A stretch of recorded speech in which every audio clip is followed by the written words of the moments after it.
Kopš seniem laikiem cilvēki tic, ka mūsu izplatījuma kaimiņi uz Zemi sūta kodētus ziņojumus. Noslēpumainas celtnes un lieli zīmējumi uz Zemes. Simboli, kas sūtīti no citām pasaulēm, mums ir neizprotami. Pirmo reizi cilvēces vēsturē citplanētiešu ziņojums ir atkodēts. Šī informācija ir ļoti unikāla. Esam atraduši svēto grālu. Pirms 32 gadiem divi vīrieši sazinājās ar nezināmu lidaparātu, kas translēja iepriekš nepieredzētu ziņojumu. Mēs atklāsim šī ziņojuma nozīmi. Jūsu domas par saziņu ar citplanētiešiem mainīsies.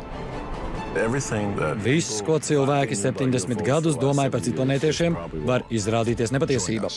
Kopā ar mums jūs atkodēsiet citplanētiešu ziņojumu. Noslēpumi tiks atklāti. Pasaule ir sacelta kājās. Slepenie dokumenti tika slēpti vairākas desmitgades. Tajos reģistrētas NLO aktivitātes. Tagad šie dokumenti ir publiski pieejami. Mēs atklāsim patiesību, ko slēpj šie slepenie dokumenti. Uzziniet, ko valdība cenšas no jums slēpt. Slepenās lietas, citplanētieši. Mēs atklāsim pasaules lielākos noslēpumus. Cilvēki gaida ziņojumu no kosmosa kā pierādījumu tam, ka citplanētieši eksistē. Cilvēki ir redzējuši NLO un pašus citplanētiešus. Spējas sazināties ar citplanētiešiem ir ļoti svarīga, lai atklātu kosmosa noslēpumus. Kāds vēsturisks notikums ir ļoti īpašs, jo tas pierāda, ka saziņa ar citplanētiešiem ir iespējama. Tas notika 1980. gadā. Pasaule dzīvoja augstā kara ēnā. Kodolkara draudi bija ļoti reāli, jo konflikts starp ASV un Padomju Savienību bija sasniedzis kulmināciju. 1980. gada decembris bija laiks, kad pasaulē valdīja neparasta spriedze. Par ASV prezidentu kļūst Ronalds Reigans. Anglijas valdību vadīja Margareta Tečere. Augstais karš ir mākslīgi apturēts, taču kuru katru brīdi tas var atkal kļūt bīstams. ASV armija gatavojas prettriecienam. Kareivji tiek izvietoti Bentvateras gaisa spēku bāzē, kas atrodas netālu no Rendelšemas, Lielbritānijā. 26. decembrī 3:00 no rīta radari bāzes tuvumā uztvēra nezināmu objektu.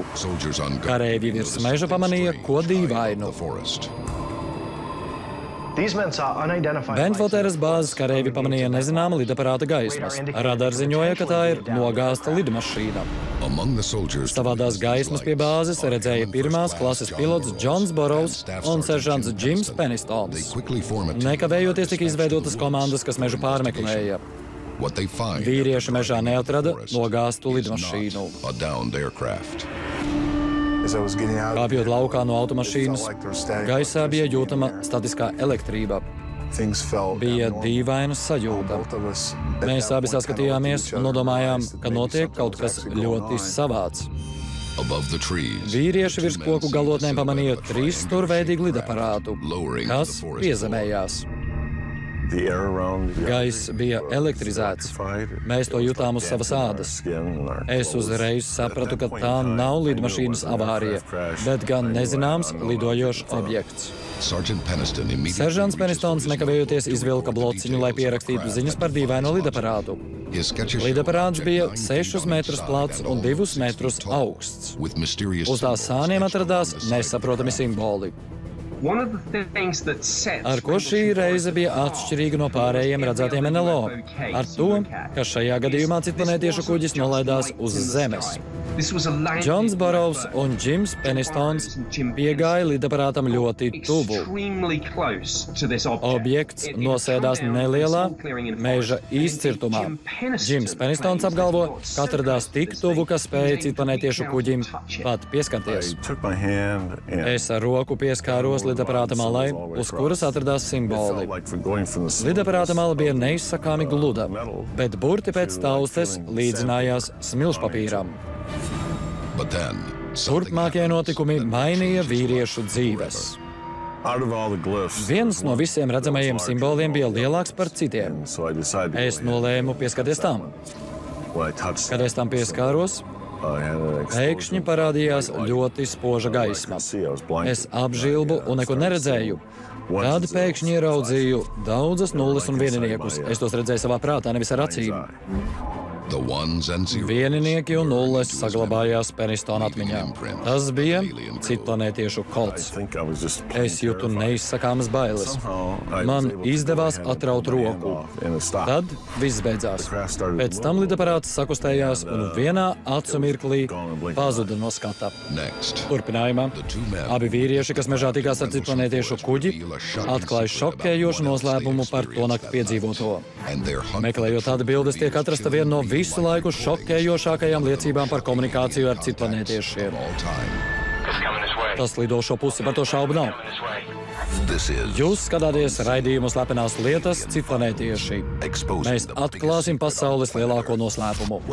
Slepenās lietas citplanētieši. 1980. gada 26. decembra naktī seržants Džims Penistons un pilots Džons Burrows tikās ar citplanētiešiem. Tas notika Lielbritānijas mežos netālu no Rendlšemas. Penistons ir šokēts par citplanētiešu gaisa kuģi un redzēto vīziju. Atceroties pagātnes notikumus, tiek atklāts, kas pārsteidzošs. Džons Burrows notikušo atceras pavisam citādāk. Neatceros, ka Džims piegāja pie lidaparāta un tam pieskārās. Es atceros, ka mēs piegājām pie kaut kāda objekta, un pēc brīža tas lielā ātrumā aiztraucās projām. Vīrieši novēroja vēl kādu neparastu parādību. Pēc notikušā abu vīriešu sinhronizētie pulksteņi rādīja atšķirīgu laiku. Tas atšķīrās par 45 minūtēm. Notikušais ietekmēja mūsu atmiņu. Pieļauju, ka to panāca gaisā esošā statiskā elektrība. Iespējams, tā ietekmēja mūsu atmiņu un to, ko to nakti redzējām. Kad Džons Burrows un Džims Penistons atgriezās bāzē, atklājās, ka pagājis ilgāks laiks, nekā viņi domāja. Viņa rokas pulksteņi rādīja atšķirīgu laiku. Viņi bija zaudējuši laiku. Katram no viņiem laiks ritēja citādā ātrumā. Šis atklājums ir ļoti neparasts. Runājot ar Džonu un Džimu un iepazīstoties ar šo lietu, cilvēki ir izvirzījuši neparastas teorijas. Tiek pieļauta ceļošana laikā. Vai NLO mainīja vīriešu laiku uztveri, vai arī radīja laika nobīdi? Lai meklētu pierādījumus, Burrows atgriezās mežos un atrada liecību, kas ierakstīta kasetē. Atklātā lieta - Čārlza Halta ieraksts. Ieraksts veikts notikuma laikā pie Rendlšemas meža. Nākamajā vakarā Džons Burrows kopā ar bāzes komandieri Čārlzu Haltu dodas uz notikuma vietu, lai to pārmeklētu. Vīrieši apskatīja īscirtumu un pārbaudīja radiācijas līmeni tajā. Kad tikos ar virsnieku Haltu, viņš man nekavējoties pastāstīja, ka visi iepriekšējās nakts radiosakari ir ierakstīti un saglabāti. Tu šobrīd pārbaudi kokus, kas atradās vistuvāk vietā, kur nolaidās gaisa kuģis. 4 klikšķi. 4 ļoti interesanti. Vai tas ir radiācijas līmenis pie tuvākajiem kokiem? Tas ir augstākais rādījums. Tā vietā, lai rādītājs lēnām virzītos uz priekšu, tas tūlīt pat aizslīdēja uz labo malu. Taču izmeklēšana neturpinājās ilgi, jo pulkveža Halda komandas loceklis tālumā pamanīja kaut ko neparastu. Pieaugošu gaismas laukumu. Tas ir tur. Es redzu. Kas tas ir? Pagaidām nezinām. Vai varu? Es redzu savādu sarkanu gaismu. Tā atrodas puskilometrā tālumā, varbūt tālāk. Izslēgšu rāciju. Gaisma pazuda. Tā atradās 120 grādu leņķī. Tā parādījās. Atgriezās? Jā. Ieraksts bez šaubām ir īsts un ļoti neparasts. NLO pietuvojoties tuvāk, vīriešu balsīs ir saklausāma spriedze un bailes. Ierakstā dzirdama NLO pietuvošanās. Arī es redzēju dzeltenu gaismu. Savādi. Izskatās, ka tas kustas uz mūsu pusi. Dzeltenu. Tas tiešām lido uz mūsu pusi. Izskatās, ka objekts sadalās. Šauba nav. Savādi. Objekts pārvērtās spilgtā gaismā un devās piekrastes virzienā. Pulkvedis Halts nesaprata, kas tas bija. Vai tā bija komunikācija vai brīdinājums? 1981. gada 13. janvārī pulkvedis Halts par notikušo uzrakstīja ziņojumu Lielbritānijas aizsardzības ministrijai. Halts apstiprina, ka Penistona un Burroughsa redzētais nav bijušas iedomas, bet gan patiesas fenomens, ko piedzīvoja arī viņš un viņa komanda. Notikušo apstiprina divas liecības - Halta sastādītais ziņojums un ieraksts audiokasetē. Pēc vairākiem gadiem atklājām vēl nozīmīgāku liecību - kodu, ko Penistons saņēma, kad pieskārās citplanētiešu kuģim. Iepriekš Penistons par kodu neko nestāstīja. Es nespēju pagulēt, joprojām acu priekšā rāgojās kods. Pēc tam paņēmu piezīmju grāmatiņu, kurā bija uzzīmējis kuģa simbolus. Tajā ierakstīja redzēto kodu. Pēc tam jutos ļoti atvieglots. Es pierakstīju 16 lapuses. Par kodu nevienam nestāstīju, jo tas izklausītos neticami. Kad Penistons pieskārās NLO, viņš saņēma triecienu un lielu informācijas apjomu. Viņš par kodu aizmirsa. Iespējams, domāja, ka tas nav svarīgi, vai arī apzināti centās to aizmirst. Tikai 30 gadus vēlāk Penistons saprata, ka viņa rīcībā ir ļoti nozīmīga informācija. Mēs atklāsim Penistona pierakstītā koda nozīmi un šokējošās būtnes, kas mums šo ziņojumu nosūtīja. Jūs skatāties raidījumu Slepenās lietas citplanētieši. Mēs atklāsim pasaules lielāko noslēpumu. Slepenās lietas citplanētieši. Seržants Džims Penistons devās pensijā, paņemdams līdzi savu noslēpumu - 16 lapuses ar nullēm un vieniniekiem, ko viņam Rendelšemas mežā pārraidīja citplanētiešu gaisa kuģis. 30 gadus šis ziņojums tika slēpts. 2010. gadā Penistons nejauši tikās ar savu biedru Džimu Burroughsu. Mēs vēlreiz pārskatījām piezīmes, kurās bija pierakstītas nulles un vieninieki. Es teicu, ka tas ir binārais kods. Binārais kods ir digitālās komunikācijas pamats. 1974. gadā Karls Sagans kopā ar citiem zinātniekiem izplatījumā raidīja ziņojumu. Tā frekvence bija 2380 MHz, bet jauda 1000 kW. Laikā, kad šis ziņojums tika pārraidīts, tas bija visjaudīgākais ziņojums cilvēces vēsturē. Ziņojums tika pārraidīts kā garš nuļu un vieninieku savirknējums. Mūsdienās šādu komunikāciju sauc par bināro kodu. Binārais kods zināmā mērā līdzinās Morzes kodam. Morzes kods sastāv no punktiem un līnijām, bet binārais kods no nullēm un vieniniekiem. 8 simboli ir viens baits. Kad cilvēki nolēma sūtīt ziņojumu izplatījumā, lai sazinātos ar citplanētiešu civilizācijām, zinātnieki izvēlējās bināro kodu. Tā ir universāla valoda, ko saprastu ikviena citplanētiešu rase, kam piemīt intelekts. Bināro kodu būtu visvieglāk atkodēt. Nosūtītajā ziņojumā tika atklāta Zemes atrašanās vieta, cilvēku DNS uzbūve un cita informācija par cilvēci kopumā. Ja Penistons patiešām saņēma ziņu no citplanētiešiem, un mēs to spētu atkodēt, tas mainītu cilvēces nākotni. Atklātā lieta - citplanētiešu kods. 2012. gadā saņēmu 6 Džima Penistona pierakstu lapuses. Kods bija binārs un tas saturēja vēstījumu. Niks Siskijs saņēma 6 no 16 pierakstu lapusēm, uz kurām bija uzrakstīts slepenais kods. Viņš centās noskaidrot, vai kods kaut ko nozīmē. No sākuma nebija pārliecināts, vai tas kaut ko nozīmē. Es Penistona kodu ievadīju savā datorā un biju ļoti pārsteigts ieraudzīt šādu ziņojumu. Cilvēces izpētē. Tālāk sekoja koordinātas un teksts. Turpinām planetāro tuvošanos. Kad izlasīju ziņojumu, mani pārņēma augsti drebuļi. Es necerēju, ka kods satur ziņojumu. Izrādījās, ka binārais kods patiešām saturēja citplanētiešu sūtītu ziņojumu. Cilvēces izpēte. Turpinām planetāro tuvošanos. Vai šis ziņojums ir informējošs vai brīdinošs? Kodā esošie cipari atklāja vēl kādu interesantu informāciju.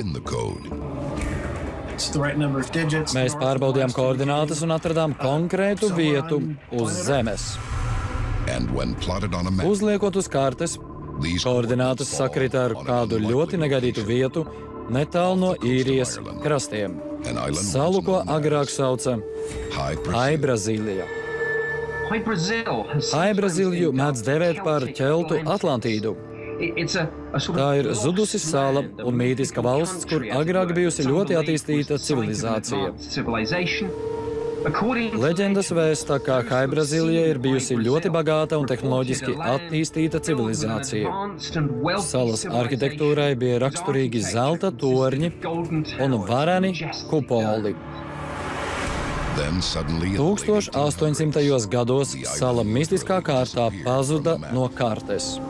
Vētot Penistona piezīmes, tika atklātas vēl citas koordinātas. Binārijā kodā tika atklāts vesels koordinātu tīkls. Šajā tīklā atradās ASV dienvidos esošā Sedona un vietas Centrālamerikā, Dienvidamerikā, Grieķijā, Ēģiptē un Ķīnā. Slepenais ziņojums norāda uz vietām, kur agrāk mitinājušies citplanētiešu senči. Tomēr šim stāstam ir vēl kāds pavērsiens. Daudzi cilvēki ir pārliecināti, ka šis binārais kods atklāja ne tikai Rendelšemas, bet arī visus ar NLO saistītos noslēpumus. Lai saprastu šī ziņojuma nozīmi, jānoskaidro, kas mums to sūtīja. Iespējams, visšokējošākā atklāsme, kas saistīta ar Rendelšemas notikumiem, ir tā, ka Džims Penistons ir atradis atbildi uz šo jautājumu. Kādēļ citplanētieši mēroja tūkstošiem gaismas gadu lielu attālumu un spēlē ar mums paslēpes? Kādēļ tie sūtīja bināro kodu? Kādēļ tas bija angļu valodā? Kādēļ NLO bija ASV gaisa kuģa marķējums? Varam uzdot neskaitāmus jautājumus. Atbildes nenorāda uz citplanētiešiem vai NLO. Turpinājumā Džims Penistons atklāja, kas Rendelšemas mežā sūtīja ziņojumu. Patiesība šokēs visu pasauli. Jūs skatāties raidījumu Slepenās lietas citplanētieši. Mēs atklāsim pasaules lielāko noslēpumu. Slepenās lietas citplanētieši. Džims Penistons Rendelšemas mežā saņēma 16 lapušu garu ziņojumu. Iespējams, vissvarīgākā informācija ir Penistona izskaidrojums par to, kas viņam šo ziņojumu nodeva. Tie nebija citplanētieši. Tas, ko es redzēju, bija cilvēku gaisa kuģis no nākotnes. Ļoti iespējams, ka citplanētiešu ziņojumu sūtīja cilvēki. Ja Penistona apgalvojums ir patiess, varam būt droši, ka cilvēce turpinās dzīvot vēl vairākus gadsimtus. Varbūt viss, kas saistīts ar NLO un citplanētiešiem, patiesībā ir ieskats cilvēces nākotnē. Jūs skatījāties raidījumu Slepenās lietas citplanētieši. Mēs atklājām pasaules lielāko noslēpumu.